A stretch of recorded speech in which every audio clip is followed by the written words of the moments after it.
দেখো উঠেছে নতুন সূর্য, পথে পথে রাজপথে যে দেখো রঙের খেলা। ঘরে বসে থেকে লাভ কি বলো, এসো চুল খুলে পথে নামি, এসো উল্লাস করি।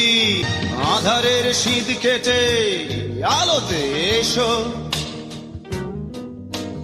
চোখের বোরখা নামিয়ে দেখো জোছনার গালিচা।